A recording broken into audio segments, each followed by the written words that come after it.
વડોદરાની તો વડોદરાથી સમાચાર પ્રાપ્ત થયા છે। વડોદરાના પોલીસ સ્ટેશનમાં પતિ પત્ની વચ્ચે બબાલ થઈ।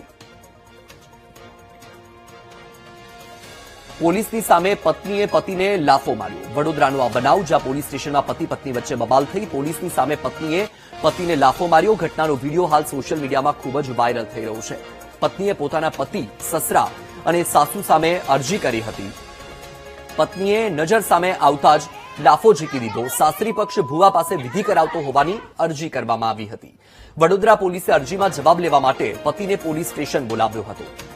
પોલીસ સ્ટેશનમાં જ બે ધનાધન થઈ ગઈ। પોલીસ સ્ટેશનમાં બોલાચાલી થઈ અને બોલાચાલી થતા પત્નીએ પતિને લાફો મારી દીધો। ઘટના બન્યા પછી પોલીસે 3 લોકોની ધરપકડ કરી છે।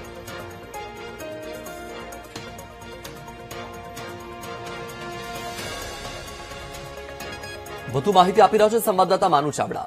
માનુ, આ શું કિસ્સો છે? પોલીસ સ્ટેશનમાં જ પત્નીએ પતિને લાફો મારી દીધો।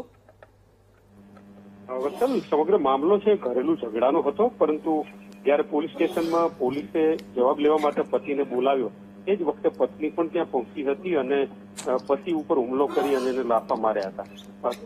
પતિ પાર્થ પુરોહિત પર પત્ની ઉર્વશી નાઈ છે એના દ્વારા હુમલો કરવામાં આવ્યો। ઉર્વશી સાથે અન્ય અસામાજિક તત્વો પણ 3 લોકો હતા।